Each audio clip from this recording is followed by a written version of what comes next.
Welcome back to another episode of the Detached Podcast. Today I have Rima, who is going to introduce herself because I've tried to study you intensively to understand who you are as a person. And I feel like there's so many strings to your bow. So I would love you to give me a rough introduction of yourself and who you are today.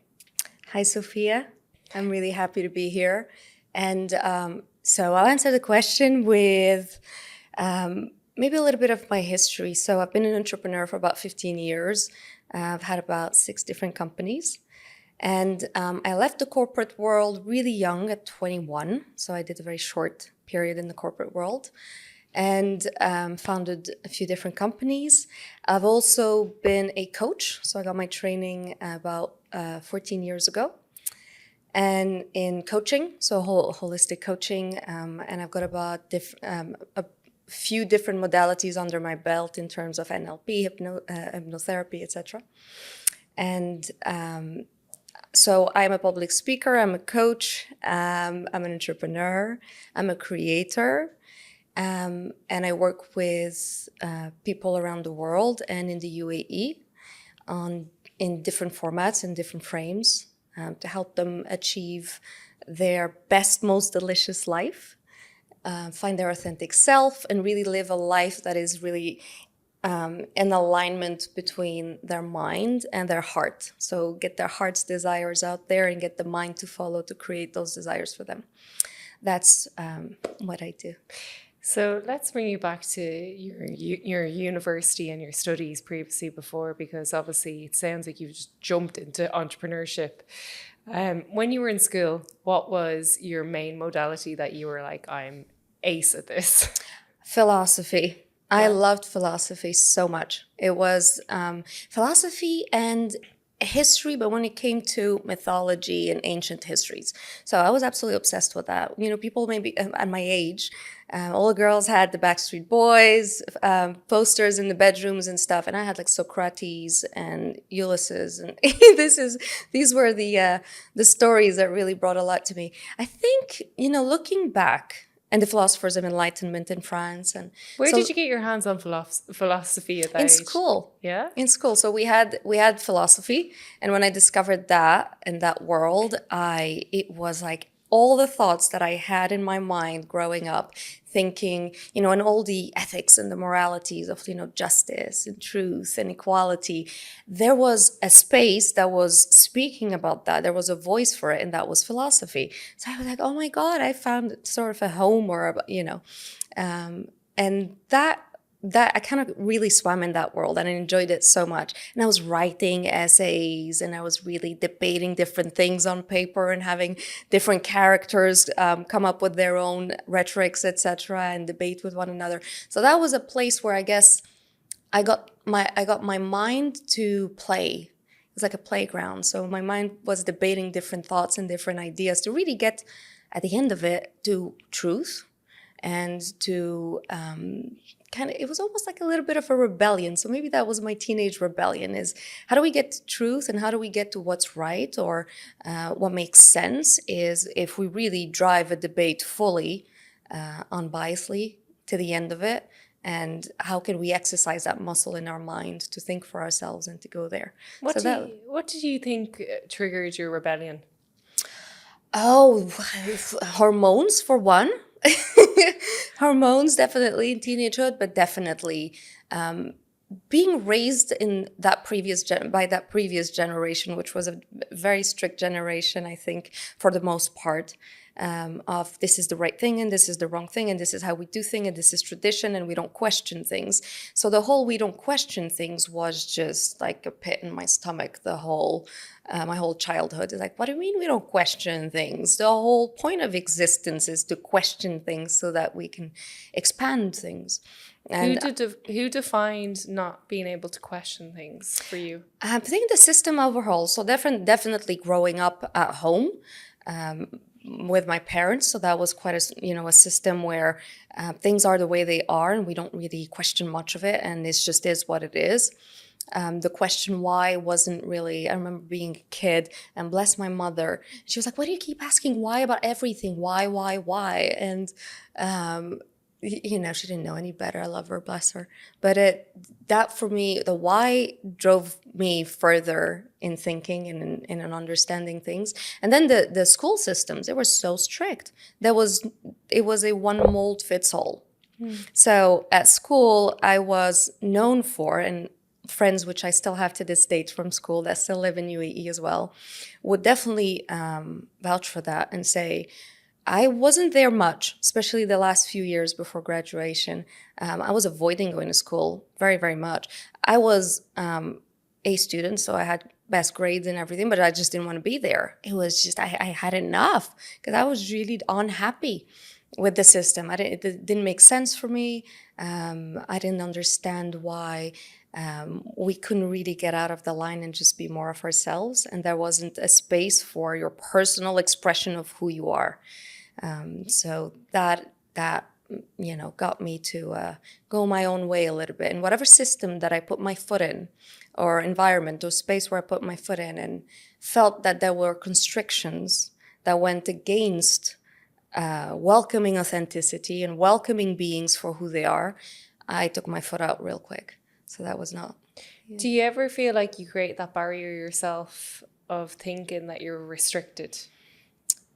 No, I think that we have limiting beliefs 100%, and our own restrictions are within. So it's about choosing and intentionally thinking, what is it that I believe in and what is it that I don't believe in? And if I go into a space that tells me I cannot believe my own beliefs, or my truth isn't welcomed, then that is a space that's telling me it's not for me. And that's okay. It might be for someone else, just not for me.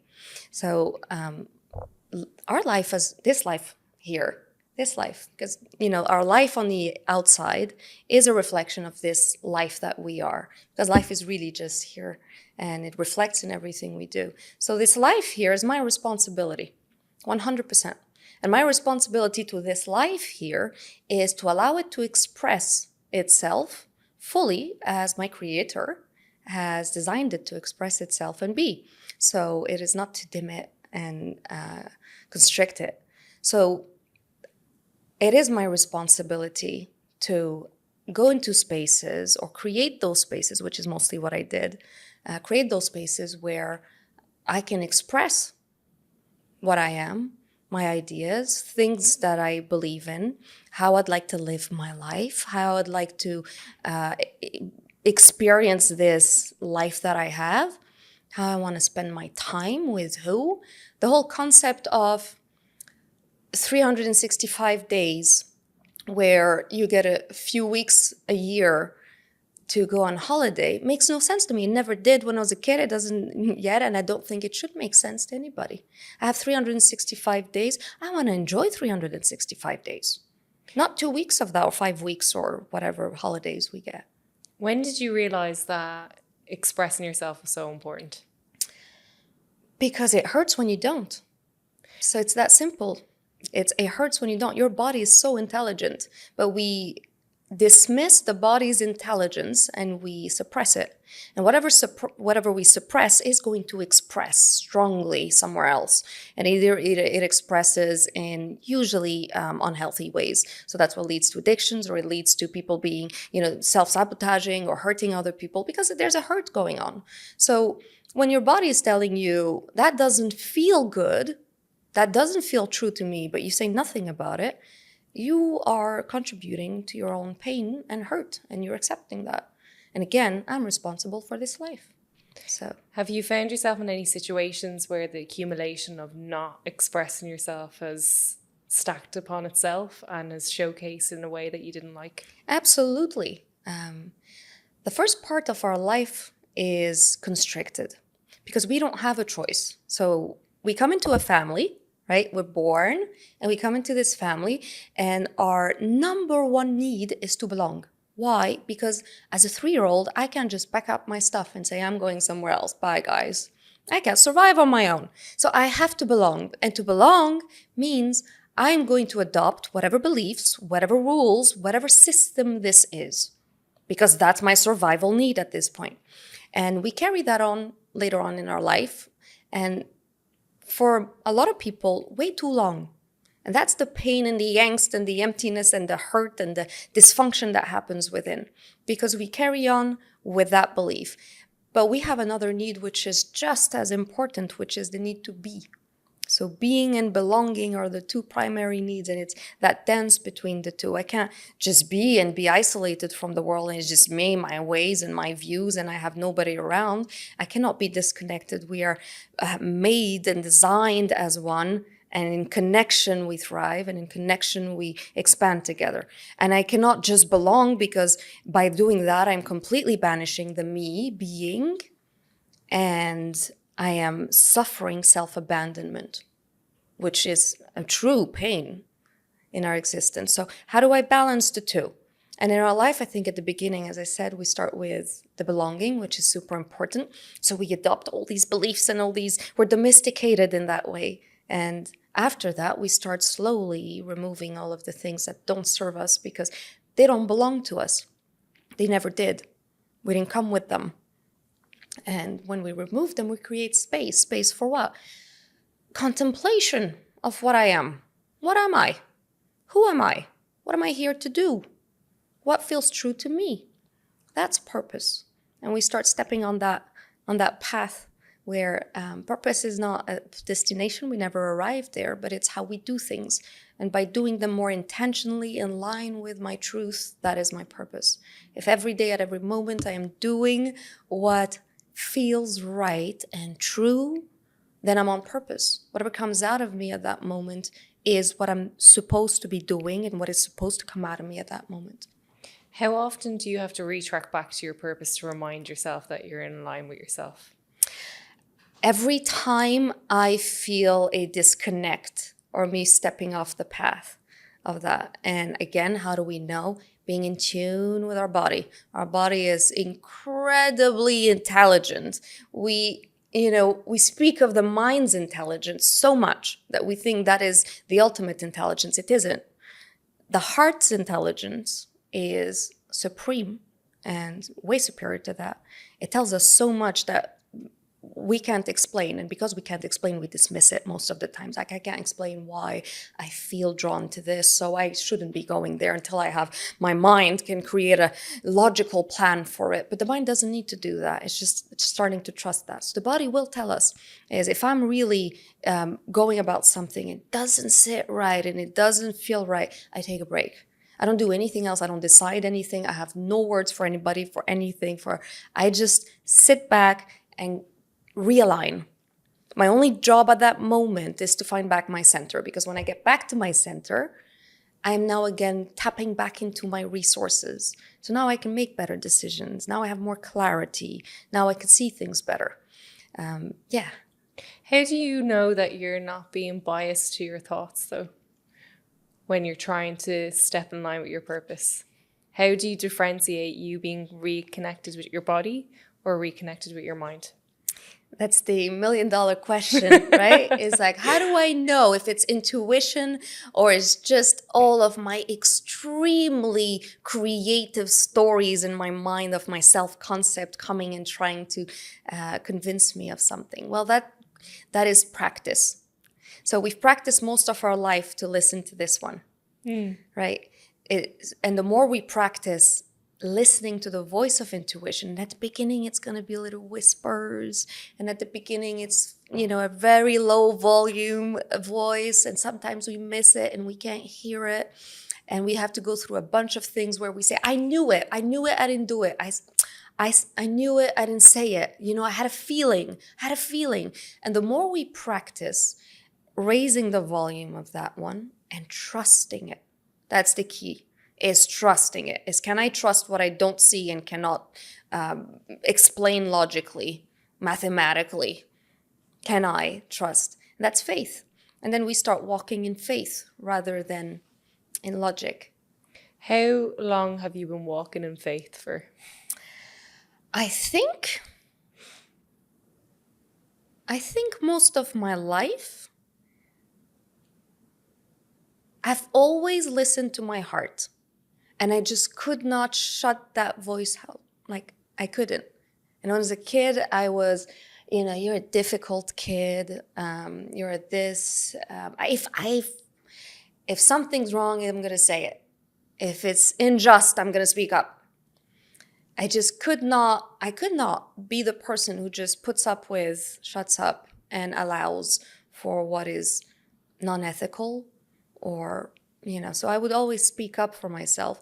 I've learned I have self-abandoned in many previous, in childhood or in relationships or whatever.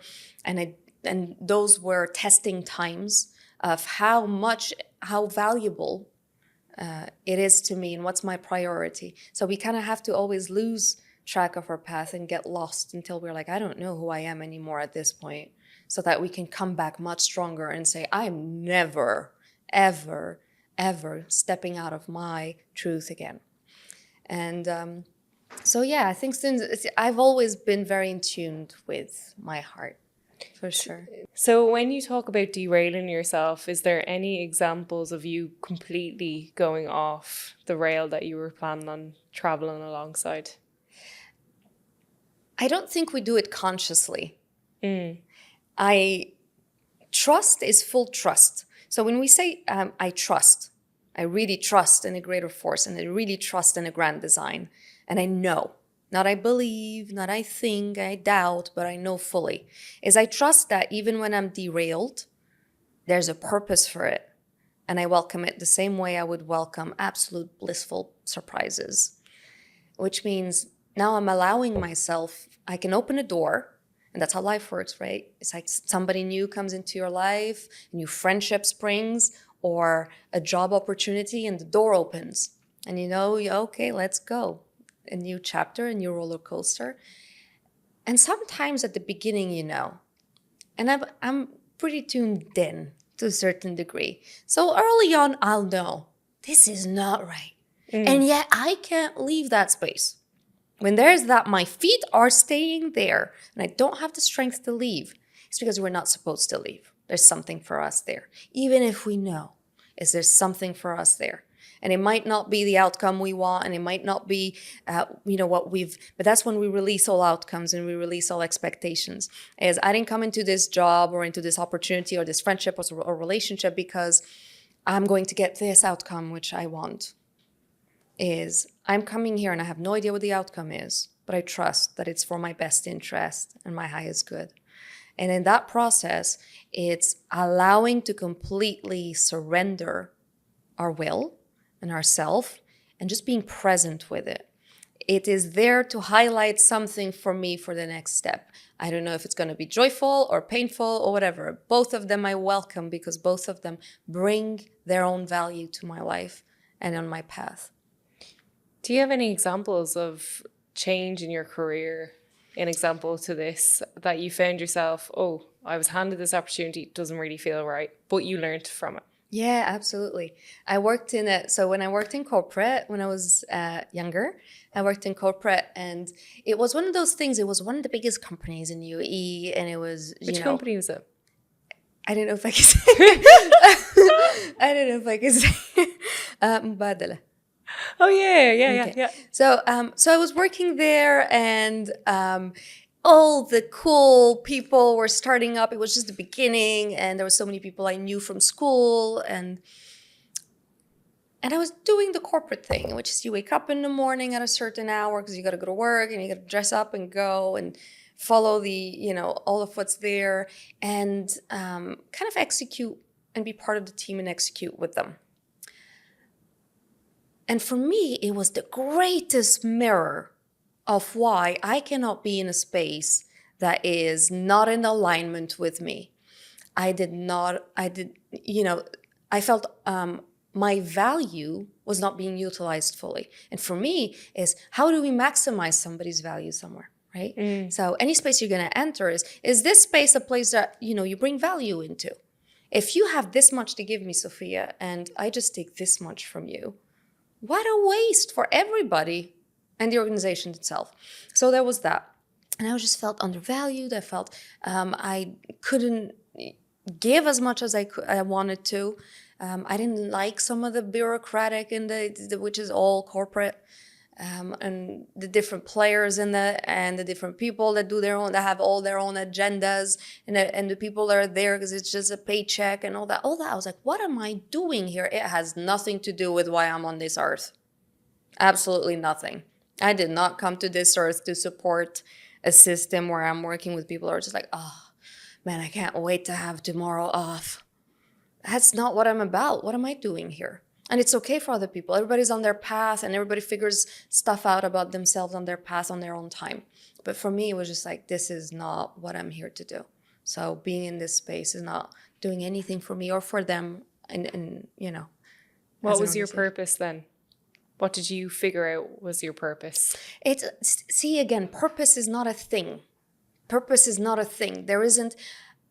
It is such a conflicting word, and it's misused a lot where people are like, I'm trying to find my purpose. We don't find our purpose by becoming more of who we are, which means really aligning with our truth. We do things purposefully, which means to everything that I do, I'm doing it purposefully. There is my value that I'm adding there that is meant to bring value and expansion and growth to whatever I touch. That's purposeful. If I come into an environment where I have nothing to give, then I'm not on purpose. I'm not on purpose. It's just not a match. So purpose is really, for me, is how present, intentional, and creative you are in that space. As in creative meaning, the flow of creation is creating through you, and you're allowing it to create whatever it needs to create and co-create with the rest of the people there. And that for me is being in alignment, because from that you get full. You feel your fullness. What is it to be fulfilled? Is to feel our fullness. How do we feel our fullness? When the flow of life flows through us outwardly and creates, and we feel full, right? So it's being in those spaces, and the spaces which are not that way, that's okay. That's okay. That's aligning ourselves with the right people, aligning ourselves with the right circumstances and situations without having to pull and push and change and say, you know, it's like, oh, we need to get all these people to think this way, or we don't need to get anybody to think any way. People are on their path. Who am I to come and say, you should be wanting better for yourself or differently for yourself, or you should want this for yourself? I have no idea. I trust in the grand design, meaning I trust that who you are right now at every second is perfectly perfect and shouldn't change at this moment. Because your purpose right now in the grand design, in this weaving, this collective weaving, you're supposed to be exactly who you're supposed to be. And that goes back to thinking even about our families growing up and our parents. Who am I to think my mother should have been different or my father should have been different? They were exactly what they needed to be at that moment for a grand design, which is way beyond my ability to understand. So I'm not going to waste time there. I'm just going to accept that it is perfect as it is, because I know it, because I've experienced it, because I've seen it. I know it is. And in that, just focus on myself. When you mentioned the word perfect, do you believe that things are perfect? Absolutely. Absolutely. How could I not? How could I not? Can you not look at anything and think it could be a little bit more perfect? If I look at anything and think that it is imperfect, I am arrogantly thinking that my judgments are based on better evidence than what the Creator has created for us. So I cannot, me, little Rima in this world, one of how many, passing in a life of maybe 80, 90 years if I'm lucky, think that I know better how the design should be from this little brain of mine, which was created by creation. Makes no sense. So, and I've been a creature of the mind my whole life. I mean, philosophy, that's what it is. So I was stuck in philosophy and science and all of that. And because I pushed it so damn far, I reached a point where the unexplainable was unexplainable, which is the same place that most scientists, most philosophers, most historians reach, which is, now I can't explain the rest of it. It's too crazy. So you're the middleman. So you have to leap into what we call the unknown. You have to leap into the mystery of what creation is. What's the unknown for you?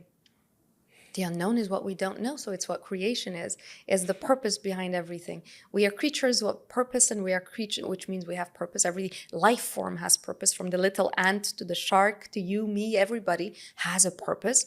And we don't have the capacity to understand that grand design. It is that crazy. And when you look at science, right? When you look at science and you see all the tools that have been created in science and all the discoveries have been, which is insane. I mean, with science, we have done unimaginable progress, from looking at the planets, the microbes and all these things. And we can't explain everything. And what is science? Science is a discipline that tries to explain creation, source, God, whatever you want to call it, through tools, through logic, through the mind. And when the mind reaches its limit, we drop into the heart, which is where we feel life, soul, source, and we start understanding things without the mind. And we just know.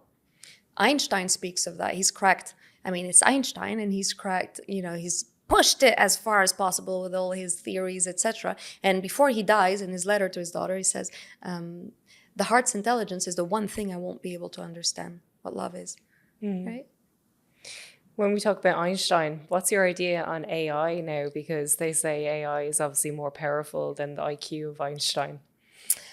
I think AI is fantastic, and again, part of the perfection of the grand design. Why? Because we have pushed our intellect to create every single thing we can possibly think of. I mean, we've created so much. We've created every taste, from the senses, taste and sights and scents and textures and everything we can imagine, and overflow in abundance.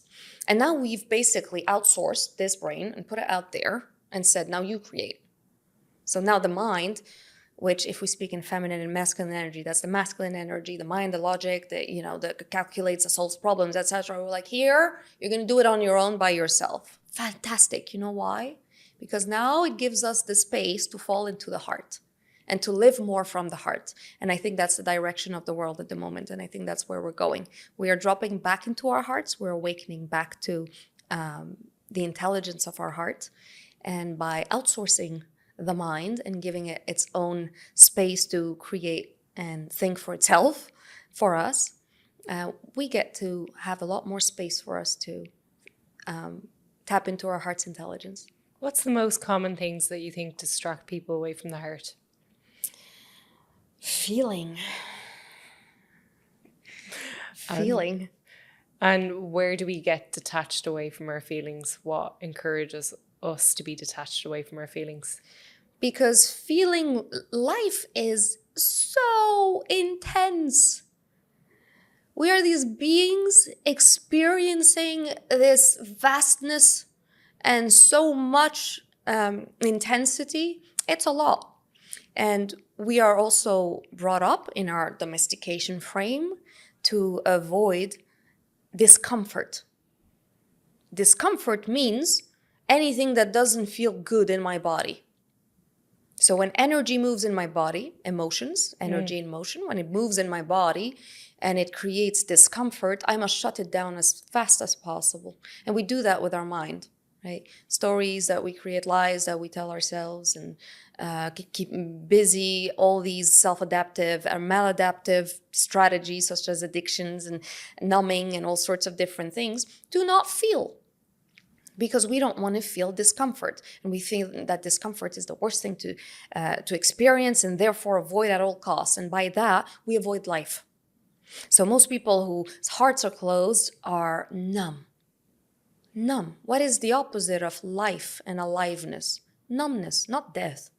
Numbness is I'm here as a robot. I am in front of all of this and I feel nothing. I could be sat in front of the most beautiful scenery with the most loving people and I feel nothing. That's death. That is the opposite of aliveness. And the thing with feeling is we don't get to pick and choose. We don't say, I'm just going to feel the joyful things and I'm going to avoid the negative stuff. It's like opening a window. If you close the window, nothing's coming in, you're safe. But you're also cut out from life and oxygen. you got to open the window so you can feel the breeze of life and allow for yourself to feel all of it. And in that allowing for yourself to feel all of it and going through all of it and being able to feel the pain, because there is such gifts in the pain, in feeling the pains, what happens is I expand my capacity to receive life.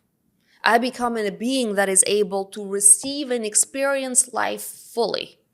So I am more of me, fuller with life, and pour so much life. Now that is aliveness. And that is, I think, what we're here to experience. All of it, the fullness of it. Your experience of pain, do you feel like because you've experienced so much pleasure in your life, your pain needs to expand to elevate the pleasure that you feel? I've experienced a hell lot of pain. If you find anybody who's experienced a lot of pleasure or his heart is very open, you can bet that their heart has broken 100 times, because that's the only way our heart becomes open. It has to break. It has to break open many times. And for us to allow ourselves to feel that pain, and in that pain, that, you know, it's I like to call it the sinking into the pain, and you sink into it and you sink into it, and at the bottom of it, you have nothing but full surrender. And at that full surrender, there's a reconnection to life. There's a redesire for life, where I now desire life. I love life. I appreciate so much more. I see the goodness in it, and I hold on to it, and I climb back up with so much more love, so much more compassion, understanding for it all. Because I can only understand your pain if I can understand mine. This is not logic. We can't sit down and go like, oh, this math makes sense. I agree with you. I can only understand your pain if I say, I look you in the eyes and I say, I have been in pain as well. So I can feel with you. I think this is why you didn't like school. Because you want to experience stuff. You want to action things. You don't want to know just the theory or the information.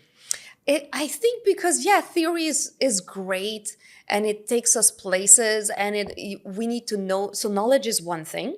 Knowledge is one thing. But knowledge does not give us experience.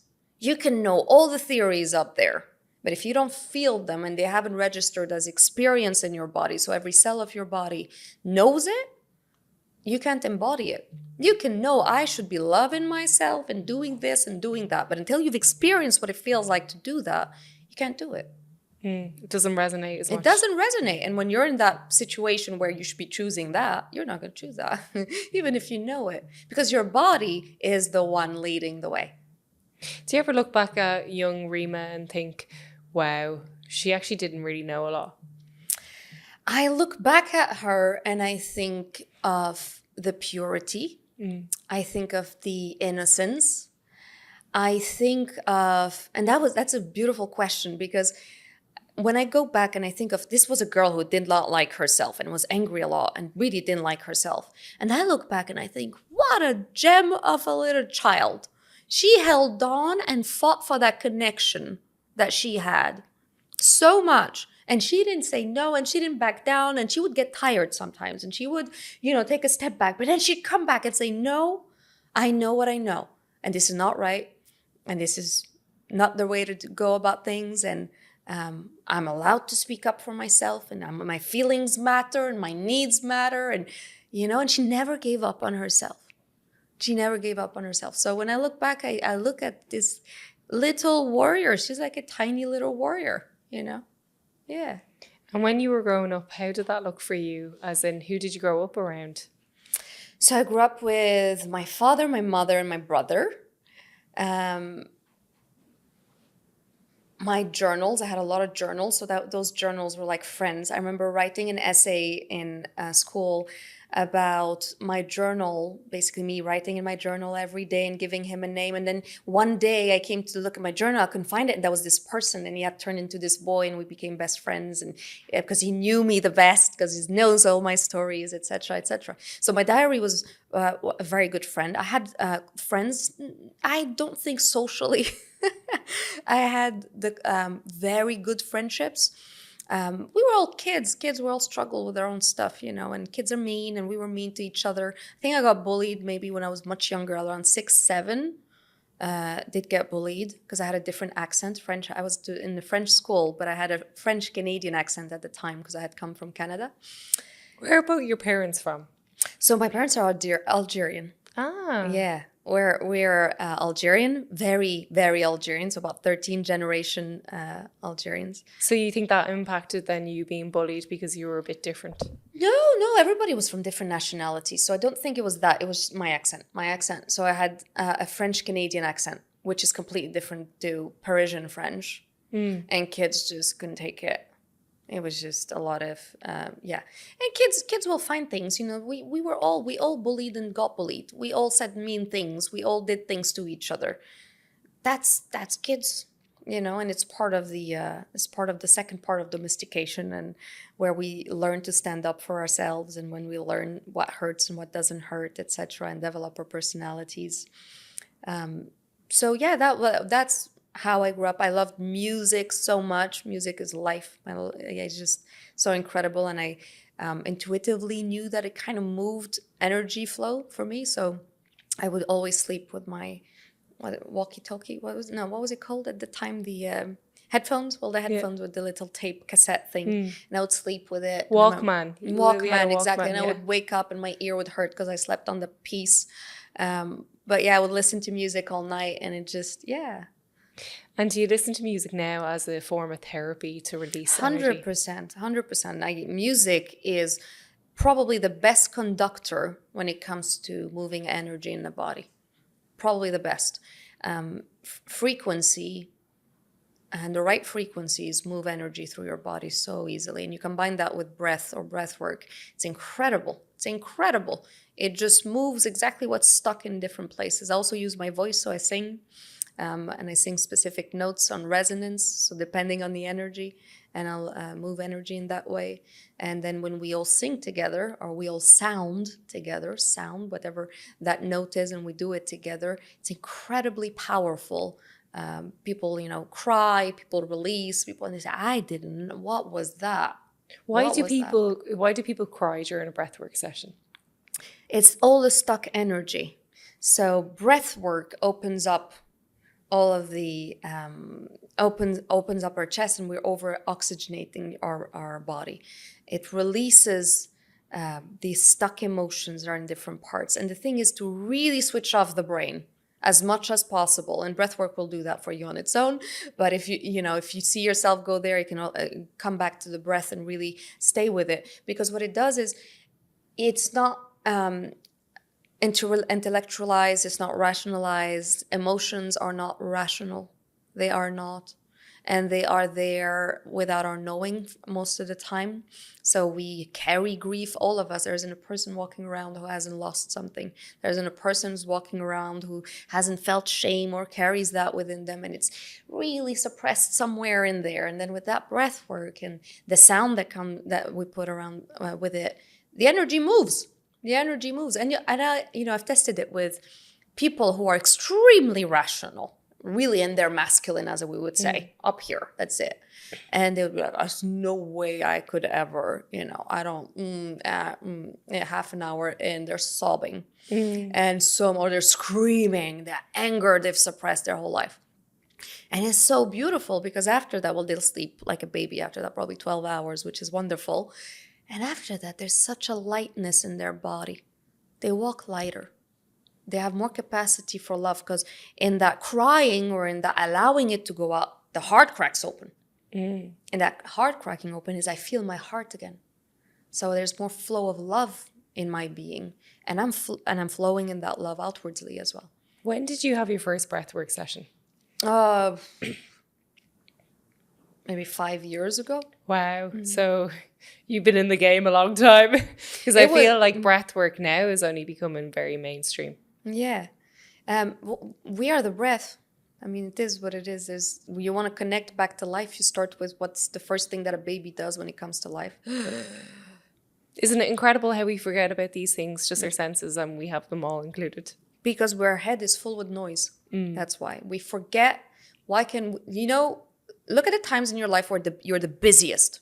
You're going to forget a lot of things. Oh, I forgot to get this. Or I forgot my keys there. Because I'm busy. The busier your mind is, the more noisy it is, the more you forget. you clear that up, and suddenly it's like you're remembering so much that you haven't read anywhere. It's just embedded. It's already there. We have access to that knowledge, to that heart's intelligence, to that consciousness. But we got to really quiet the noise in here. So what was your first breathwork class like? Do you remember? Intense. It was so intense. My body was spasming because, you know, sometimes your fingertips, you can't feel them and they spasm. My lower lip was stuck. My feet were in a contraction.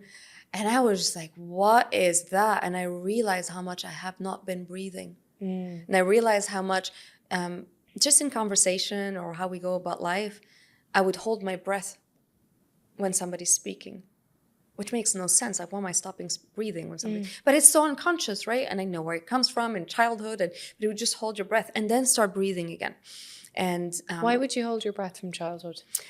These are unconscious patterns that we pick up as kids. So if you grew up feeling scared or scared to express yourself or to make any noise. My brother was a real boy, you know what I mean? He was a guy, and he had his own, you know, and I'm sure he wished he had a brother, not a sister, because he wanted to like play boys games, etc. And he would like, you know, Did you get the wrestling moves? So much. I have 3 older brothers, so I get. It was just like he wanted to wrestle, and I wanted to play dolls, and that was like stupid to him. So anyway, so you know, so you'd hope to be. You're the smallest in the house. Your voice, you know, so you learn to just kind of not displease anybody, and these are just embedded things, and we stop relaxing into our body. What does it feel to drop your shoulders, your scalp to relax, your eyebrows to relax, your jaw?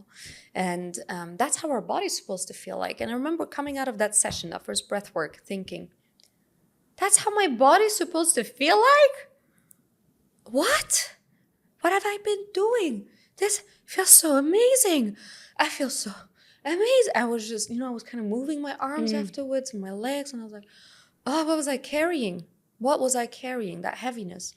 So it's, and it's not taught, you know, most of these, anything that has to do with the heart and the body nourishment, mind, body, and soul, is not really advertised much and wasn't in the past much. So we advertise a lot the parts for the mind, right? We do so much for our mind daily, which is working, you know, anything that's got to do with thinking, problem solving, reading, all these kind of things. That's for the mind.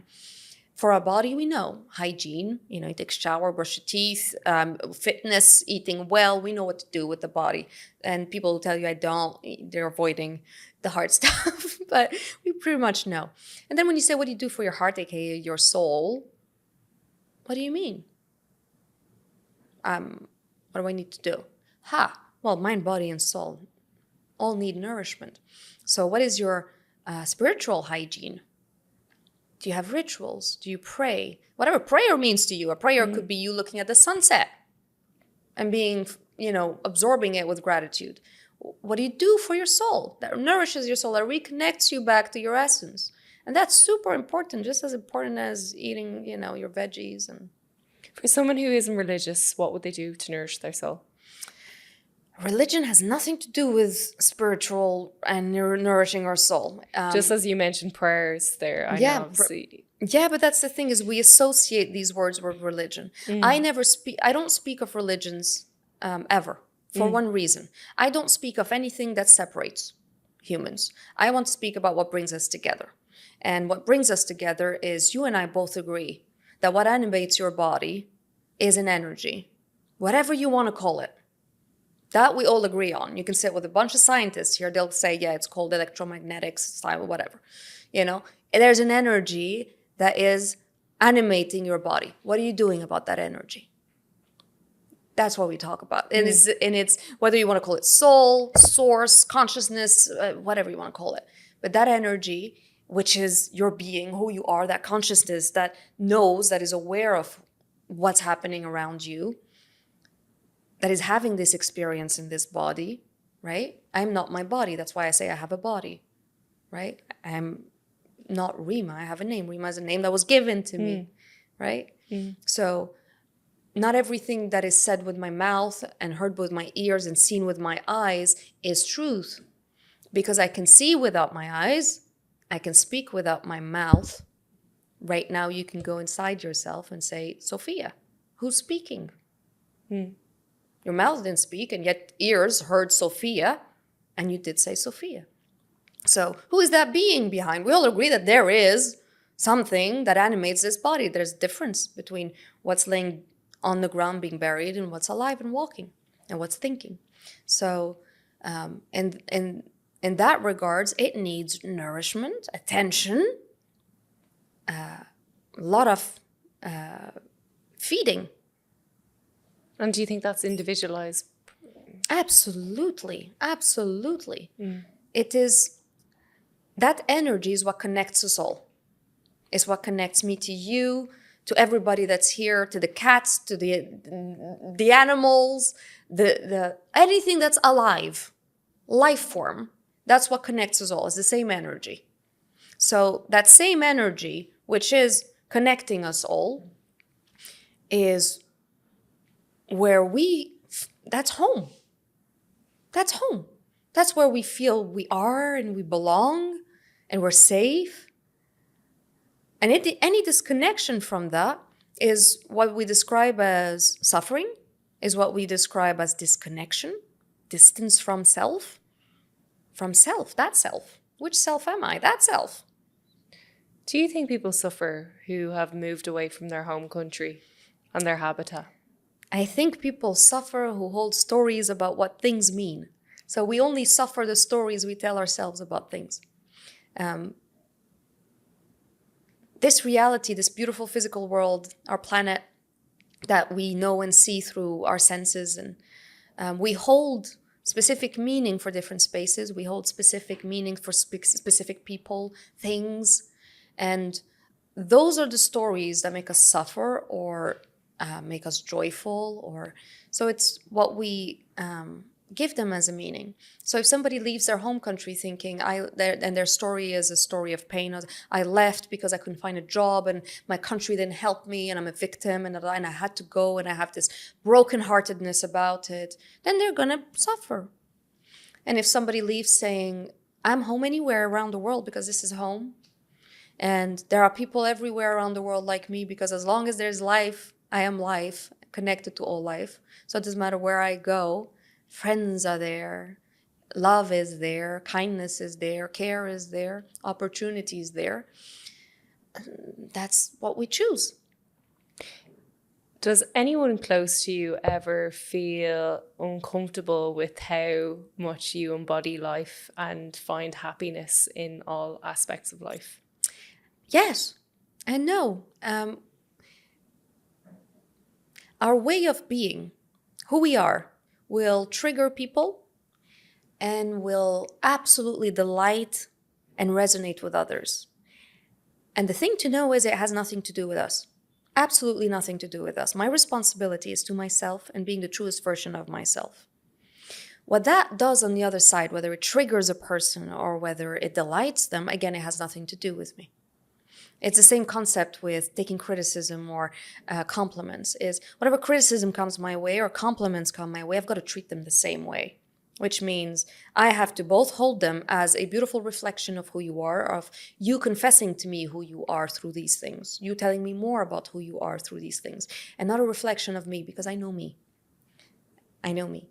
So yes, some people are going to listen to them, and what I would say in my aliveness or my dreams of a heart-led world full of love and kindness, and that we can create so much more from love than fear, those are my true beliefs. If that irritates somebody, 100%, it's irritating their belief systems, etc. And that's their work on them. Most people won't do that work on them. They'd rather project and say, it's you. Let me fight you because I don't want to fight the part in me that disagrees with you. I do not want to go inside and fight the part of me that is disagreeing with you. I'd rather fight you. Mm-hmm. And yeah. How do you reflect on your triggers to really understand them and to understand why they keep appearing? Triggers are our window into ourselves, and whoever triggers us is a great teacher, and we must regard them as such in every way, because whatever you trigger in me is showing me a part of me where I'm not free, It's showing me a part of me that is not in line with the highest version of me. And when you bring it up, you basically put a spotlight on a place in me that I can let go of, that can work on and let go of. So that's not, I don't think that that's what most people do. Most people are quite reactive with them and will push back on the outside. It's like, you did this to me and now I feel terrible because of you. That's one way to go about it, which is another way of saying, I do not want to change that part of me or explore it in any way, shape, or form. You must do that change, not me. And it doesn't really work, and it just kind of ruins relationships, all sorts of relationships. So triggers is breathing through it first, and you're like, oh my God, this is my stuff. This is my stuff. Anytime I get this reactive, this uncomfortable, I do not want to be somebody that is easily triggered and uncomfortable and reactive. I don't want to experience that. So what is going on inside of me that I need to work on? And we go back to ourselves. When we go back to like relationships, friendships, and romantic relationships, how important is it for someone in a relationship to highlight someone else's triggers in a nice way as possible? Because obviously any sort of triggering behaviors is a them problem and not really you. Yeah. How do you address that? Yeah. Well, that's the thing. Existence only exists in reflection too. Everything is in the, so death in reflection to life, darkness to light, masculine to feminine. Everything is in relationship to. Nothing exists singularly without in relationship to. So outwardly in our world, relationships are the container for transformation. They are the container and the space where we get to become more of ourselves. That is what we use them for. My relationship to money, my relationship to my partner, my relationship to my friend, my relationship to business, to everything, any concept, any idea, it's my relationship to.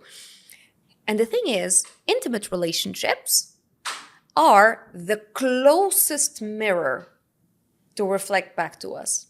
So if I'm looking at myself in a mirror, which is, 10 meters from now, I'm pretty sure I'm going to like it. It's like, yeah, I look great. My skin is smooth.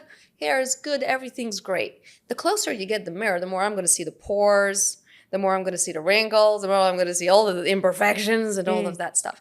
And that's what intimate relationships are. Intimacy, they're right here. They're right here. You can't really run. You're seeing all the parts of you, the good, the bad, and the ugly, all of it. And they are our greatest invitation into growth, into self-exploration and freedom, because that's what growth's purpose is. How can I become freer within myself? How can I become freer? Freer means more peaceful. And it is difficult in intimate relationships. We really go through the abyss, through hell. We do. We feel the burning of all those parts if we stay long enough to feel the burning. A lot of people run too fast, but then they meet that mirror in a million other people around them, because that is the grand design. It is perfect. You can't get away from you. It doesn't matter where you run, you will bump into you somewhere. So eventually we gather enough courage and strength to face ourselves. Relationships are currently declining, and they do say in 2030, I think, females are going to be more childless than ever before in our existence. Do you think this could be a reason for people who don't want to face themselves? Or do you think people are just becoming more complicated with what they want in life? So the way I see it is, energetically, we're off balance. The world is off balance energetically. The engine of creation, the engine that creates, that is pro-life, is the masculine and the feminine. So the masculine and the feminine within us, internally, allow for our expansion to create. If my feminine, which is the one that dreams, the one that creates the visions, is in love with my masculine, the one that executes the visions, that makes it happen, that creates all of the plan, etc., right? I have a beautiful marriage here, which means now my life is rolling. I am creating. My visions are coming to life. It's happening. I'm creating in this plane. Now, when we split that, because everything is scalable, everything energetically is scalable. We only see difference in form because we use our eyes and our senses to dictate what reality is. But truly, it is energy. Now, if you scale it to two people, right? So a man and a woman come together to create life in the same way. Create means bring a child into the world. That is how we are pro-life, pro the continuation of life. When that is not happening anymore, it means we have an imbalance in the energies that is now causing a dysfunction. And that dysfunction is anti-life. We are not going towards the continuation of life. We're anti-life. And we all suffer from it. Men are suffering from it. Women are suffering from it. Some consciously, some absolutely unconsciously and absolutely blind to it. They just don't know what's going on, but it's never it. I'm not happy. I'm miserable. I'm numbing. I'm doing addictions, all sorts of things. So how do we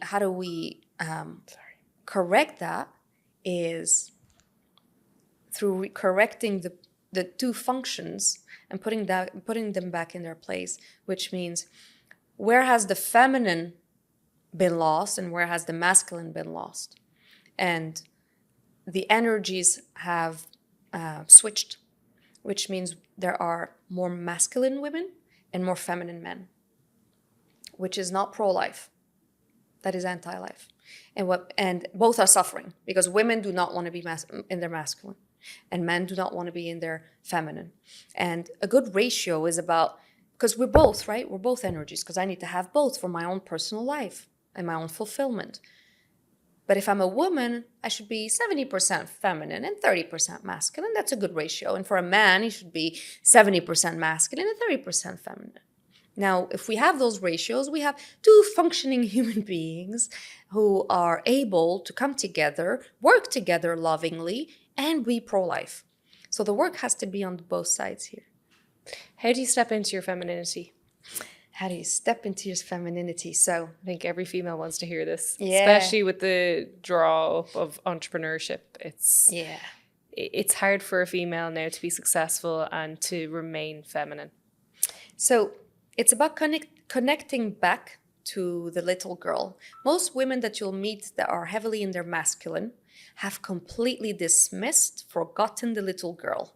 And the little girl is the dreamer.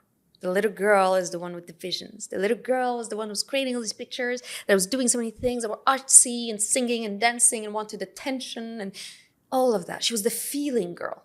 So they've kind of switched it off, disconnected from her, which is the heart. And I've moved into just doing that doesn't feel good. Doing. And then they numb with whatever it is, food, shopping, women's addiction is a little bit different, but still the same escapism. So connecting back to our femininity is connecting back to that little girl. And there are different practices we do where we go and whether it's in meditation, in journaling, we sit with that little girl and we really connect back to her, remember her, feel her, and hold her and love her, accept her. Say, you are now a part of me, not outside of me. I've not forgotten you, abandoned you over there. I'm bringing you back and I'm taking care of you, girl. You're with me wherever we go. You dream as big as you want. You deserve everything you want, just like a good parent would say to their little girl. You deserve everything. Whatever you dream of, I'm here to make it happen. I will do my best if that's the last thing I have to do on earth, because that's what I'm here for. I am here to execute and give you the life you want. What should we do now? I'll go get some ice cream. Should we go dancing? Should we go play? Should we go and do whatever it is? And reactivating that little girl inside of us and allowing her to do things that don't need to make sense, that just feel good. Just following that feel good for her. And our body starts moving. The feminine is in the body. The feminine is here. Masculine is here. The feminine is here. Feminine feels everything. Our womb has so much wisdom. The womb, the collective womb, has so much wisdom. Our heart tells us so much about so much. That's where our intuition is. All the knowledge that we have comes from there. And that's for centuries and millennia. Women are so powerful. The feminine energy is extremely powerful. We have disconnected from it because we have believed that the masculine energy is much more powerful than the feminine. So we respect the masculine energy and then we dismiss and look down on the feminine energy. And it's usually picked up at a younger age in childhood where with the mother.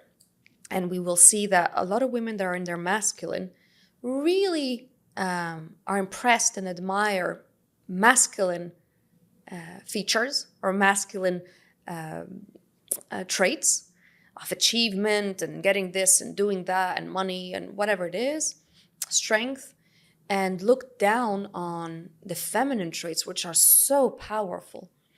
A man is driven and he wants everything now and let's go. Do you know the power in patience? Do you know what it takes for a woman to sit there and say, I know it's coming. I feel abundant and I know, and I have peace, and I'll wait. A man can't do that. I'll be knocking at the door like, when? She's like, I'm good. The power of flowing, the power of just receiving, of sitting back and attracting everything as opposed to chasing everything and pursuing everything, which is a masculine energy. Both are powerful equally, not one over the other. But it's really recognizing those traits in the feminine. The power of love, the power of the nurturing, the power of love over the love of power, right? And the power of love is what changes this world. Without her, this place would be dark. She is the heart. She is life. She is the colors. She's the music. She's the beauty. She's the romance, the poetry. She is why life is worth living. So would you say you've been a patient person your whole life? No. Oh, Lord. No. I had that patience thing was a tricky one. It was, that I had this joke with my friend where I'd say, I'm patient, but like, can I get an update like from God? Like, how do we get an update? Like, where are we at? Like, almost soon. Can I track the progress of my, Because when you have lead time, it's just easier to keep going. Yeah, I had to work on that patience thing, and it just. Do you feel like it's something ongoing all the time, though?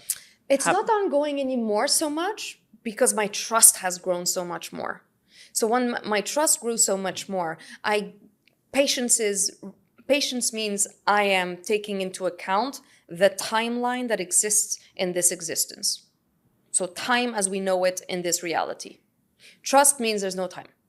Trust means I get rid of the time because I am beyond time. And the timing that is for my path is perfect. So what am I even wasting my energy trying to think about it? Because even if I try to gather all my brain cells together, the greatest ones, the ones that are really champions in there, and put them together to imagine what would be the best outcome for me, I couldn't come close to what could be out there for me. Because we don't know what we don't know. And usually that's what it is. Like I was hoping for this and then I got that times a million, like that I couldn't have never imagined. Do you feel like everything in life that's happened to you has been better than what you've expected? Oh, for sure. For sure. It's like we think, we dream so small. We dream so small. Why? Because our dreams are based on our memory and our imagination. Memory is my references, my experiences in this world. So basically, I'm recycling what I know, what I have experienced, which is this much tiny little bit of what experiences could exist and exist in this universe, right? So from my little tiny experience, I'm taking my memories and bringing my imagination and playing with them and creating an outcome that I would want. So basically, most dreams are simply more of something that I already have. So it's like, a bigger house, a bigger this, a nicer that, a man that's like this, but like that. It's what we know, but amplified. But never what we don't know because we don't know what we don't know. And when we allow for that, we are incredibly surprised by life all the time. And if you just think about it this way, what we are today is a creation. Sophia today is a creation. Rima today is a creation. We have created ourselves. Right? We have created ourselves.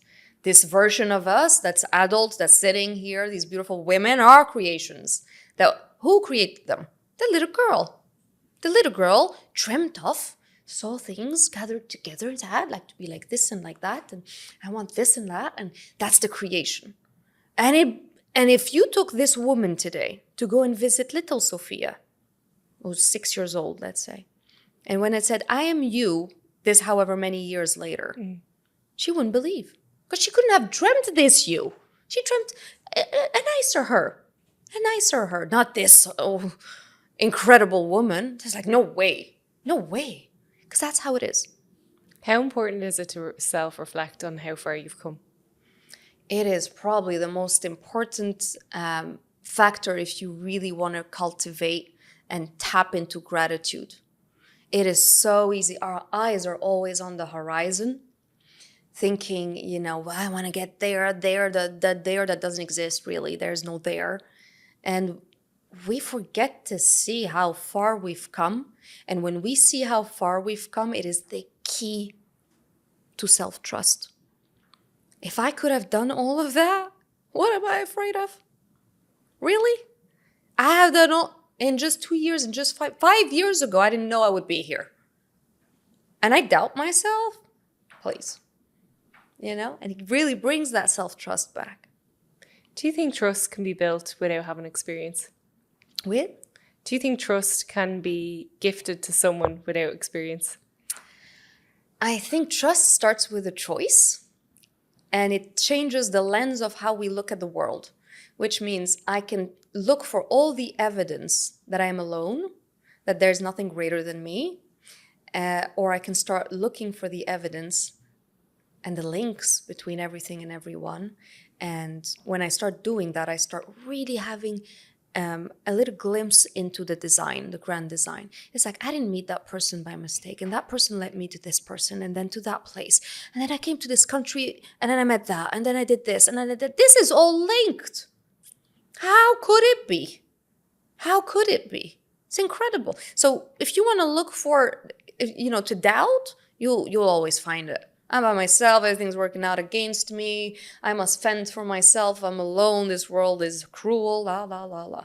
Or if you want to look for without judgment, and that's the thing, that's the story is without judgment, is I can look at all the experiences for the greatness they bring, because they all do, whether painful or not, and I can see all the links between them and how that led to this and this and that, and it's like, it's incredible. It's incredible. Who's designed this stuff? How do you think a stranger would describe you?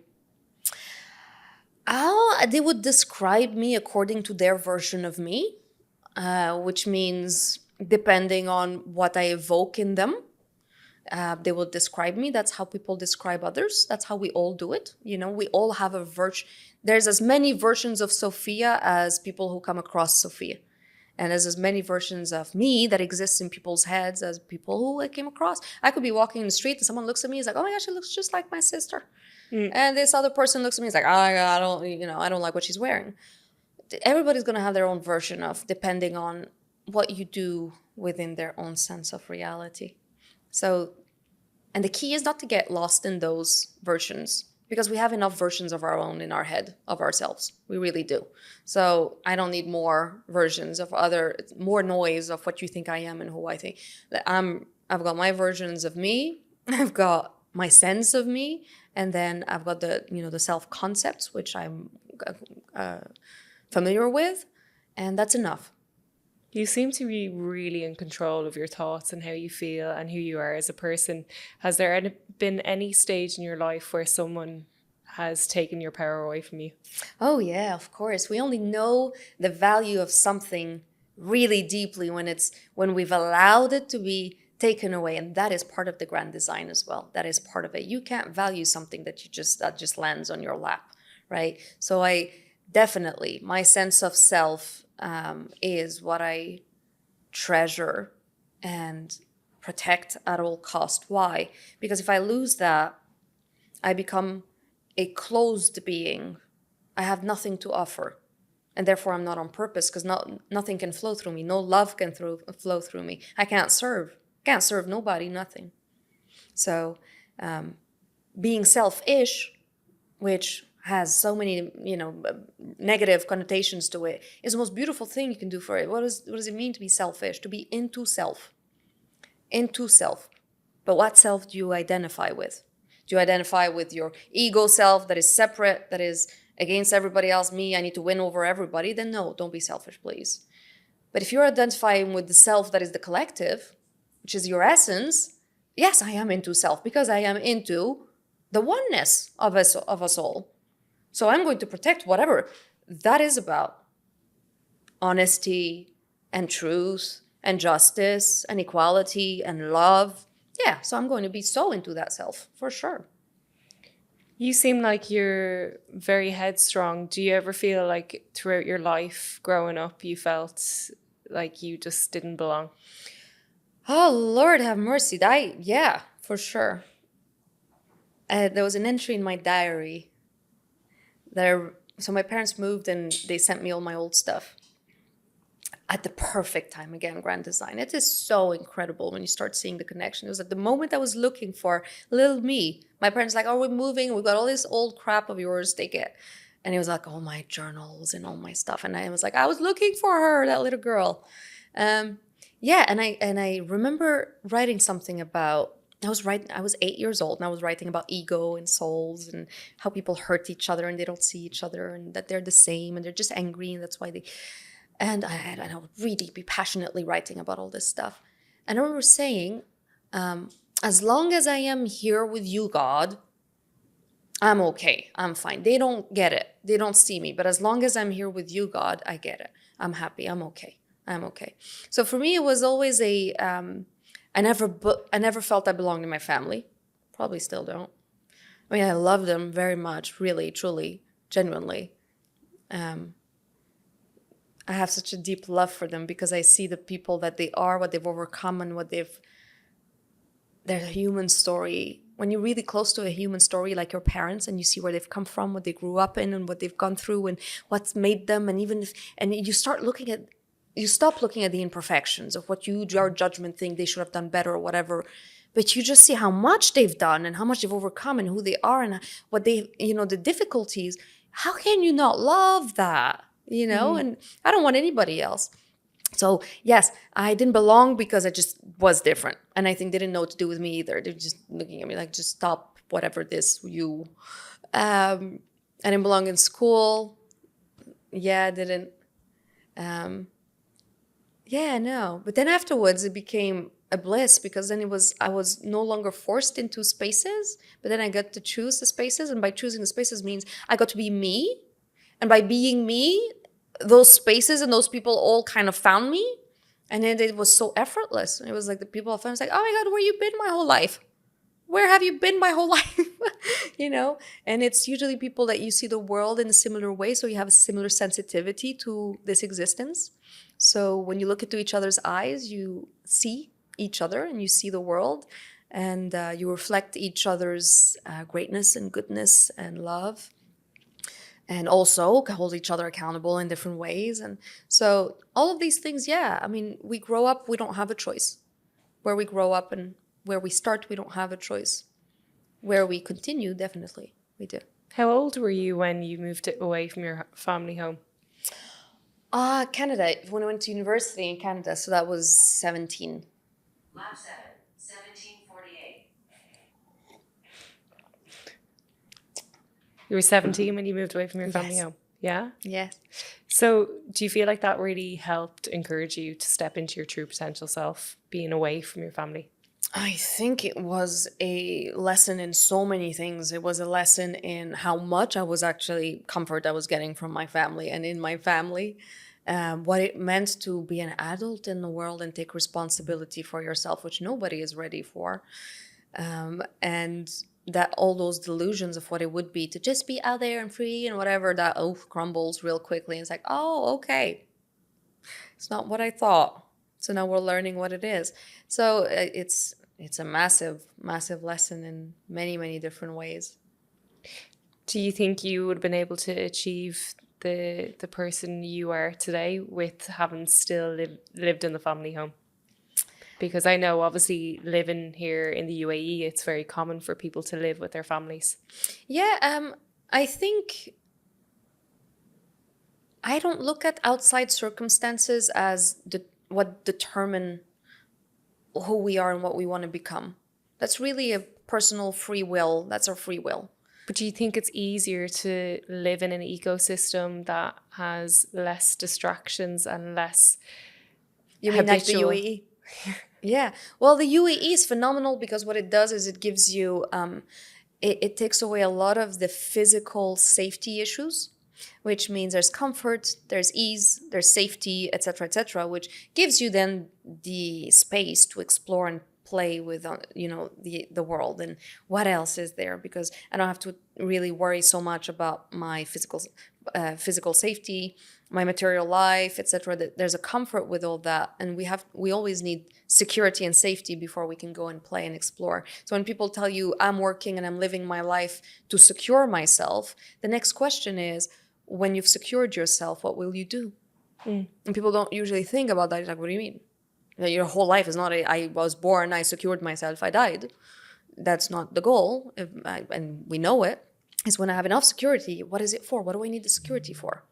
And there's where our sense of self really comes out, and purpose, and we start feeling much more purposeful and in our service in this existence. So the UAE allows you to have that security quite fast and in a stable way. So we get to explore what we're here to serve with and what we're here to do and be.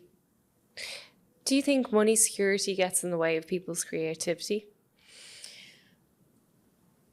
If money gets in the way of creativity, I've never heard this question. It's interesting. It's twisting my mind a bit. If money gets in the way of creativity, I think the only thing that gets in the way of creativity, so creativity means I am an open channel to create. Creation is coming through me, which means my heart and my mind are aligned and saying yes, and we're going together.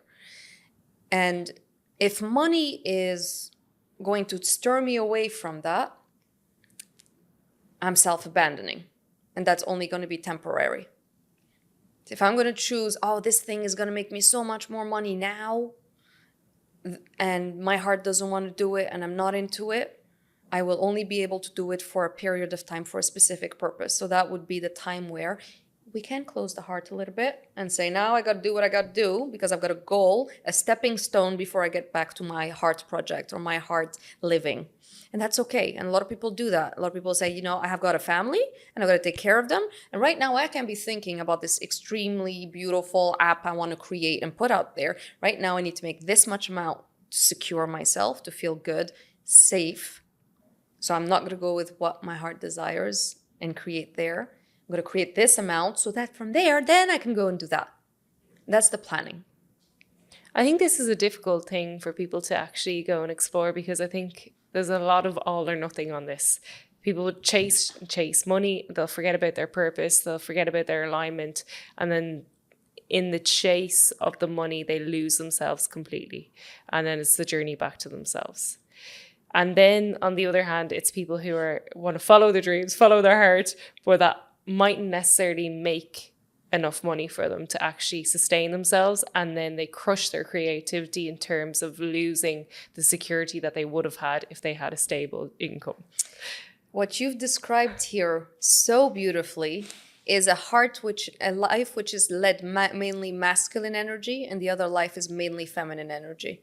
The masculine energy is about doing for, and if the masculine is overpowering the heart, which means it's not doing for his own heart, what it's doing is it's doing it for the acknowledgement, the recognition, the self-serving validation, la. And then they find at the end of that place, I'm empty, it doesn't do it, meaning what? My heart is not full. I've neglected my heart, my own dreams, my own truth. So then we go back to self to do this. And if a life is on the other side, chaotic, today we have money, tomorrow we don't because I just want to be like an artist, and tomorrow I want to be nothing, and the next day I just want to write content and not do it. And then that is the feminine that lives in the fantasy world, in the vision world, in the dream world, but doesn't have a masculine that creates. The masculine energy is not there to execute those. So we're in a chaotic, kind of uncertain, unsafe, ups and downs all the time. And both of them will be called back in. And that's part of the journey. That's part of the beautiful grand design. Everything happens perfectly. And they need to go through that, to experience that, for them to value this coming back to love. That's the return to love. What feeds your feminine energy? What feeds my feminine energy? So much, everything. I need my walks every day where I go and either on the beach or with trees or whatever it is. Music 100%. I love dancing in the morning, dancing in the evening. I was singing in the car today coming here. I just feeling life in general and connecting with other women. Women, we are community driven. We need our tribe. We need our women. We need to come together and look into each other's eyes and really, speak our hearts and feel seen and heard. We need it. That, fills us so much. And women who don't have that will struggle in relationship with men because they're going to put that on their partner fully. And he can do a part of that for a woman, but he can't do all of that because you're outsourcing to him what is not his. Women, we need our friends and we need, I've got my friends. I laugh all the time. I'm a big joker. I laugh at myself all the time. I make my own jokes. I speak to myself. I write. I play with my cats. I love my cats and I treat them like little babies. And I do the whole toxic mother thing because there's 3 little boys and I grab them and like, my little son, I don't want you to ever work. Just play video games all day and do it to whoever you want. And you don't get married, right? And if you do, I'll bake her for you. I do the whole I enjoy and have my little fun with them. I play. The feminine energy is really bringing play, aliveness, play into the day-to-day. And we need it so much. I'm not doing things for a purpose. I'm doing things because they feel good. I don't need to have purpose. They don't need to generate something, produce something, or get me an award. Or I'm doing it because it feels good. Just like kids play. They play to play because playing is fun. What if having children has taught you? Mm-hmm. You mentioned 3 kids. Oh, I have 3 cats. When you said 3 cats, I was like, and then when you said little boy, I was like, yeah, because there's 3 boys. They're a little Johnson, Shadow, and Pasta. You're a cat mom. For a second, I thought you were a human mom. No, I'm a cat mom, but those boys are, they're cats, but I play with them and I love it. And it's so fun to see how intelligent they are. They bring so much joy. Do they remind you to be a bit more playful in life? Oh, so much. I mean, they are. Look at them. Cats are fantastic at showing you how to be chilled in life about everything. They're so chilled and they don't really care what you think, don't think. They're fantastic animals to have. They really are the epitome of sovereignty, inner sovereignty of I'm just a sovereign being. Like me, don't like me, I don't care. Feed me. Okay, now I want you to pet me. Stop petting me now, it's enough. They just do their own thing and it's so beautiful to be around them. They're funny. They're hilarious. So I came across you when I was looking up KN Wellness Festival. Yes. Tell me a bit about that. What are you going to be doing at this festival? I'm so excited about this festival. I think, when I saw, obviously I've seen what they're building and what they're doing. It's insane. It's incredible. It's just, I did not expect that. Sadhguru's coming. A lot of big names are coming. I've met him before. Yes. And a lot of people are coming, and it is such a rich festival because it really caters to mind, body, and soul. So many different activities for the mind, for the body, for the soul, completely different ones. And there isn't a modality that's out there that they're not covering. Every modality that has to do with wellness is being covered there. That's incredible achievement. I don't know how they've figured that out, but they've done a great job with that. And music at night and live music and all that. So I will be speaking on. So I have a session for an hour where I speak about the masculine and feminine energy, which is our engine of creation, and how to bring that sovereignty back so that we can be full of love and loving beings in our life and feel love and aliveness. And I'll be conducting a family constellation that has to do with the masculine and feminine energy. So I'll be a big group. I don't know if you're familiar with family and systemic constellations. No, please. It's a modality. Yeah. It's a modality which I think is the most efficient, mind-boggling modality that exists out there for quick shifts, quick change. It's incredible. Why? Because it bypasses all of the mind stories and constructs and go straight behind to what you don't know. And how do you do that? So constellations are, so you've got a client who's sitting next to you and they'll speak to you and give you a couple of words of what they want. We don't listen to stories, we don't talk. As the less words, the better. They'll say, I want to work on this, or I want to, have a strained relationship with my mother, or whatever. And there's a group of people, they're all there and they're all representatives. And these representatives are going to embody the energy that this person assigns to them. So this person is going to be like, okay, you're going to be my mother. You're going to be the block between me and my mother. So a block can be also representing. You're going to be my brother, and you're going to be my current partner. Because whatever's happening in childhood, in that dynamic, in that constellation that we come from, which includes, by the way, all the people that we don't know about. People that died, miscarriages, people that were aborted, ancestors, etc., grandparents. So that constellation is what tells us all the stories we need to know about ourselves. And when we go through a constellation with that person, so this is going to place them in the space. So my mother stands here, this person stands here, this one's going to stand here, the block is here. And just observe. And in that observing, the energy starts moving between these people. This person is going to say, I'm starting to feel sick. This person says, I'm just really on fire, like I'm angry. I don't know what it is. Are they cued to tell how they feel? Oh, yeah. So the people that are representing the constellation of the client are going to express not what they think, but just what they're experiencing on the body. And you can really see it. And they take the positions, and their morphology even follows the morphology of this person's parents or whatever. It's mind-boggling. The first time I discovered constellations, I could not believe what I was entering. I could not believe when I left. I spent 2 days my brain was fried. Where did you have fried. your first experience of this? Constellation, I had it in Ibiza. Okay. No, actually, I had it last year. Last year was here, and then I did another one here, and then I had a bunch in Ibiza, and I'm continuing to do a few different ones here. And so there's systemic and there's family constellation. Systemic is we can just use a group with, you're just representing, let's say, your partner and your mother, and we can just do that, or your mother and her pain, and another person represents the pain of your mother and your mother there. And the movement that happens is in what we call the morphogenetic field, which is the field that picks up on the energies, is mind-boggling. Every time I leave a constellation, for me, it's like a meeting with God source. It is a glimpse into the grand design, and your brain is just blown away.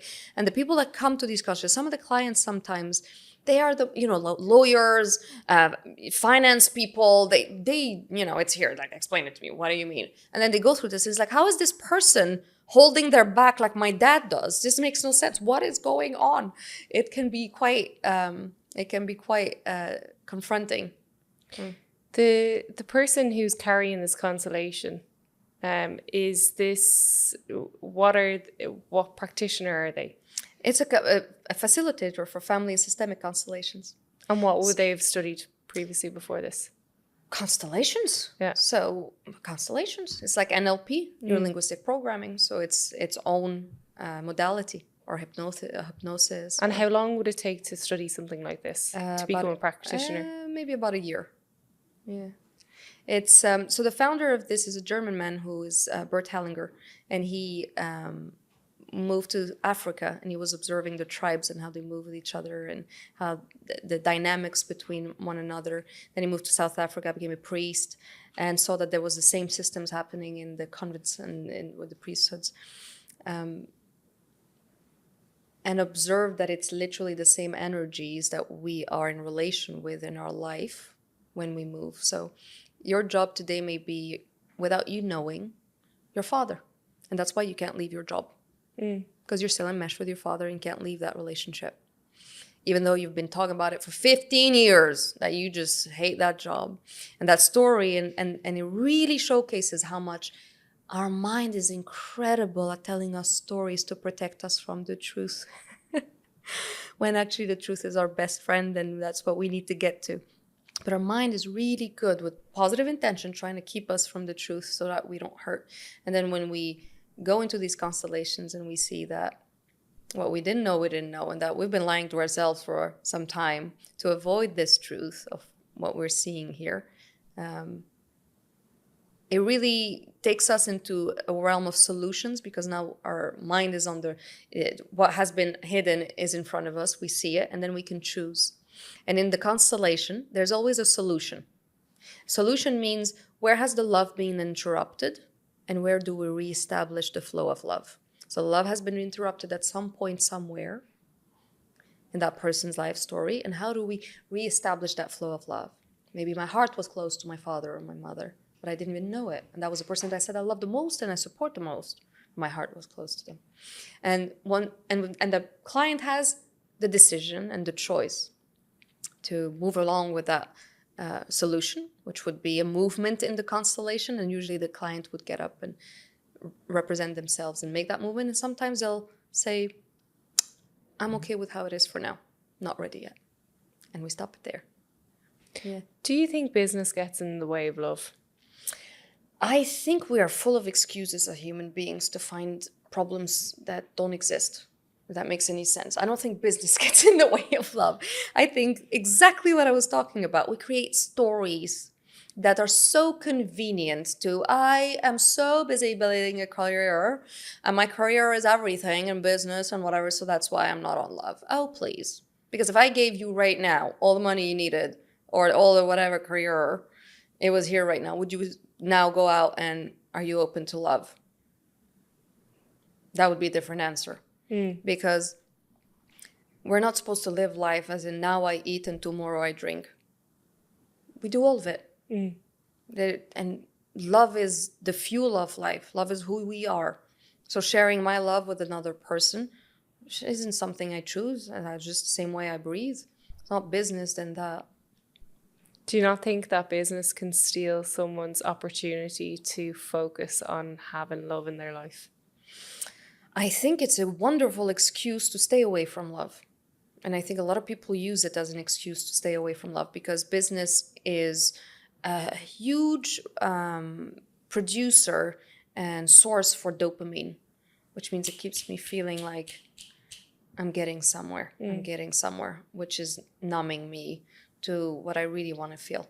So it's a great escape. And the number one addiction in the world actually is busyness. Busyness, to be busy. As long as I'm busy, I don't have to feel whatever. And I'm running away from me.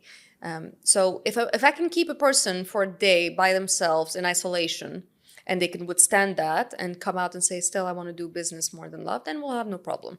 But I can promise you that most people are staying away from what they really desire, which is that. Because what am I doing business for? Because that's the layers, really. It's like, what is business to you? Oh, I want to be successful. Okay, I want to be safe. Okay, so what's safe? Let's say this much money. So you put a number. That's a number. Once you have that number plus a house, you're good. You feel safe. Great. And when you reach that, then what? What is it for? It's a feeling. It's always a feeling. It's a feeling of what? The bottom line of it, when you go down all the lines of what the feelings are, so acceptable, I'm good, people like me, I'm worthy of what? Love. I'm lovable, love. So this is what they want. But they're getting lost in the chase of that, and then they forget what is it for. So it's just bringing clarity into that and structure into that. And a lot of people are going to be running after numbers. Numbers never end. So unless you define them, you're just going into the infinite of numbers forever. Then yeah, so it's a good run that at some point will get you somewhere where you meet yourself again. So how lovable do we feel today? When you talked earlier about entrepreneurship, how have you found yourself to be a successful entrepreneur whilst finding the balance in between loving yourself and building relationships? They all work together. Can't do without one another. Relationships is how we get to know more of us. So if I get to see and know more of me, I get to apply more of me in everything that I touch and everything that I do. So it's all one organism.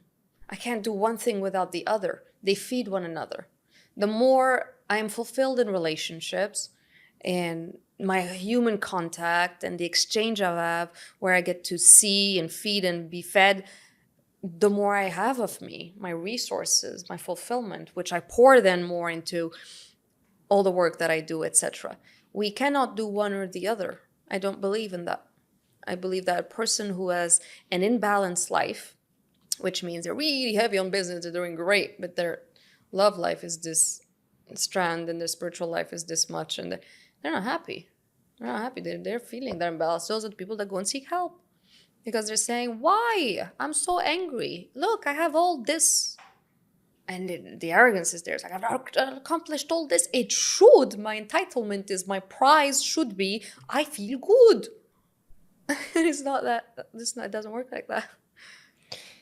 I want you to just bring me on a bit of a journey through entrepreneurship and like the highest of the highs that you've had through building a business. Highest and the highs, and then we'll unpack the lows.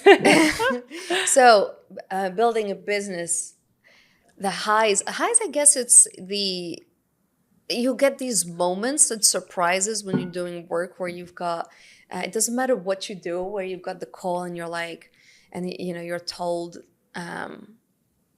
the palace and the president are calling for this order or for this thing, and you're just, can you tell the listeners it's a chocolate business, right? It's a chocolate business. Yeah. So I've got shops. Do you know what's absolutely insane was the fact that I was walking in DIFC and I turned and I looked at this place called Cream and I was like, oh, this is so beautiful. Oh. And I walked past, right? This was like, I think it was about 2 weeks ago. And then obviously I came across you and then I was like, wow. When I realized who that was, I was like, this married up from literally 2 weeks ago when I saw. You see the connections. Yeah. That's how it works. Mm. So chocolate company, got 3 shops and a cafe. So Cream by Macau at DIFC. And I like creating things, so I love that's the play, right? So that's the creative and doing stuff, and I am really from A to Z. So the brand is from A to Z, from the packaging to the chocolates to the music to the decor to the design to everything. I love to do everything, and then I don't like to do the running of the business so much. So I hire people to do more of the operations and stuff. The highs are definitely those moments where you get, it's like you get those calls, which is like for, a royal wedding or somebody from Saudi. And it's like, oh, wow.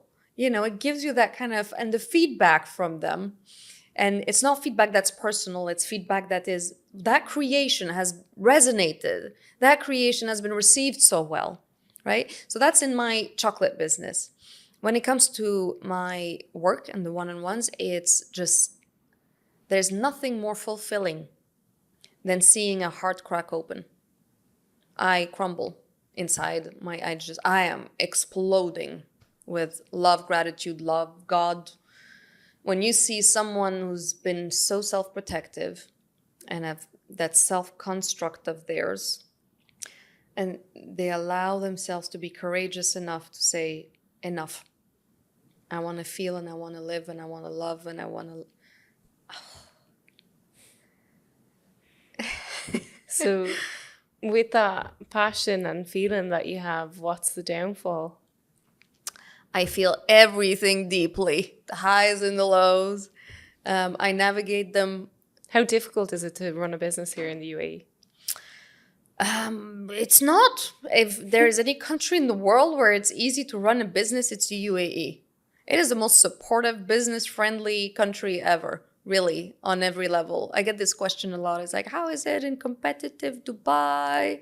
And because chocolate business, I'm sure, is quite competitive. Not so much in terms of homegrown brands. Homegrown UAE brands, there's about 2, 3, 4 max. Wow. So yeah, the rest is like franchises and stuff. So it's not, they're not homegrown. This is where everyone is going to have a chocolate business. Go ahead, but that's the thing. But I don't see the world that way. See, I don't see the world in competition and people are going to do and you're going to do. And I've had 6 businesses in my life. They were successful. And I move when my heart moves, which means when I'm done with something because there's nothing for it for me anymore. Not because it's because I'm not enjoying it anymore. So therefore I can't pour into it anymore. And And there is more than enough for everybody on this planet and then some. We're here to all win. We're all here to, do together, not compete with one another. On the contrary. And what comes out of me cannot come out of you, and what comes out of you cannot come out of me. That's the gift of authenticity, is you can never be me, I can never be you. So your authentic creation will never be mine, and my authentic creation will never be yours. So it really is self-diminishing to think, oh, I'm competing with someone, is I'm completely dismissing the fact that I am a someone different than that someone. We are different someones in terms of how we create and what we do. What comes out of me, it can't come out of them. It's like, okay, you're going to copy what? Copy a few things? It's like all these people that say, oh, this person copied this thing. They can't copy the whole thing. They can't copy your brain. They can't copy how you think, your experiences, your everything. So when I pull back to like the deepest moments and the difficult moments of business, could you give me any examples of that? Yes. So I struggled at the beginning with firing people. I don't like this either. I hate it with a passion. It's because it's that moment where I'm like, we're going to switch this off because it makes full sense that they shouldn't be here. And I procrastinate. And I procrastinate, okay, maybe next month. I'll just keep them for just because now I'm dealing with this. Let me this and let me that. And you prolong the problem though. And that's yes. Not only that is you make it worse, because what you're doing is essentially you are saying me not being able to handle my feelings about it is a priority to the success of the business. And this is where the masculine really excels. Because the masculine is like, what do you mean? Fire them. Right? It's logical. Their numbers are this, fire them. And you're like, yeah, but they have a family. Yeah. Anyway, but this was kind of early on. Then I got really good at it. You do it a few times and then it's like, and I always do it very lovingly. And I, make sure that if they need any help or extension in their visas or whatever, I'm there. You're only giving them an opportunity to push into the career that's meant for them. Correct. That's the thing. It's when you realize this is not a match. This is not a match. Is you here for me and me with you, not a match. It's not a match. You got to move on. And whatever lessons you're going to take from this is going to help you. And everybody wins. It's a win. So, and I had this rule where I was looking at, I walked one day into one of my spaces and I was sitting there and I was looking at the employees, and there was quite a bunch of them that day. And I was looking at them and I was like, if there was anybody here today that I could really rely on, eyes closed, how many and who? And I could only count 3. That's a great question. I could only count 3. So I was like, so basically, if those 3 weren't there, I'd be screwed. And also it means that if I found 3 that I can rely on, I can replace the other 7 to be like these 3s. And then I have 10 that I can rely on. Wouldn't that be wonderful? Now, what is the cost of that? Time. I need to get more involved with the interviews and the hiring and all of that. Really being non-compromising on the standards of what I'm looking for. It's a yes or a no. It's not a maybe, let's see. No, not hiring, maybe, let's see. Kind of, they could work. It could if they learned, if not. No. Yes or no. That's it. And I started doing that, and God, that changed so much. The energy of the space changes. I can really focus more on the coaching and the mentoring and all the work that I enjoy doing so much from the heart, and be less involved with the business, because I've hired the people that are holding themselves in the business together. How do you marry the two now? Like managing a business whilst coaching, whilst being a human? Yeah. Oh, yes. Isn't that good? I had one of those meltdown moments. I had, those friends you call when you have a meltdown moment? It's like, hi, you're here. I just want to vent. You available for venting? Venting about 10 minutes. I need for 10 minutes, and you just vent. And it's like, how am I supposed to go to the gym, eat right, drink all the water, and then deal with these guys? And that guy does not send me the reports. And then I need to hire new people. And then I got to do this. And I've got a client. And then I have another client tonight. Like, why? How? I'm human, no? And you just do that venting. I allow myself the 10 minutes of victimhood. It is, but then it's management. It's full on management, but it's managing this. It's how much do I really want to put into this, and how much do I want to put into this, and what's actually feasible? So for a company, an organization, it's all about the system. Who do you have in place? The people are super important. They're everything. So the people that are there, are they able to run it, solve problems, figure it out, and really have that system functioning without you being involved in it so much, so that I can do the parts which I enjoy, which is business development, creative work. Other than that, I don't want to get involved. I don't want to know. Sort it out. And then I can do all of this work, which is mind and heart, in my coaching, because it takes everything. You know, I do a session or a group session, I am drained afterwards. The energy it takes to do that work and work energetically with other people is a lot. You give a lot of yourself. Mind, body, and soul is involved. It's not just mind. It's like your whole being is involved. Your whole energy is involved. So doing a talk or speaking at an event, it's a lot. Yeah. I felt like that as well when I was coaching, and that's what made me take a step away from it for some time. Yeah. Because you give and give and give, and then sometimes you forget to replenish yourself. Correct. With the podcast being called the Detached Podcast, what would you detach yourself away from that's limiting you today? What would I detach myself from?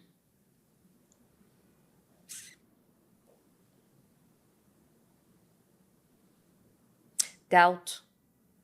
It's a constant one. Doubt. Yeah. Because it's the constant polarity that comes with trust. And you can never abolish doubt fully. Otherwise, you just have trust and faith. And this world would all be just trust and faith, right? So we wouldn't be challenged. So doubt will always be there. But it's really detach myself from it and remind myself at every time that when I have doubt, just like I have a hand, but I'm not my hand. So I'm not my doubts. I have doubt. I have it here. Yeah. I don't need to identify with it. I can allow it to just be without giving any meaning or importance to it. How often does doubt overlap your trust? Oh, they do. We're humans. They come, the doubts come, and they come and say, but and what if that, but are you sure it's not? And usually it comes because we fall into the this world of like, is it in the right time? Is it taking too long? Is it this? Maybe I need to get involved because whoever's in charge is not doing it right, obviously. So I must, butt in or kind of... And whenever I have that, I literally make it a point to just sit back. I was like, I'm being invited to really go deeper into my trust. Okay. Because it's easy to trust when it's easy. And can you trust when it's really not easy and everything doesn't make sense? Nothing makes sense. That's when, yeah. Is there one self-doubt that you can share with us today?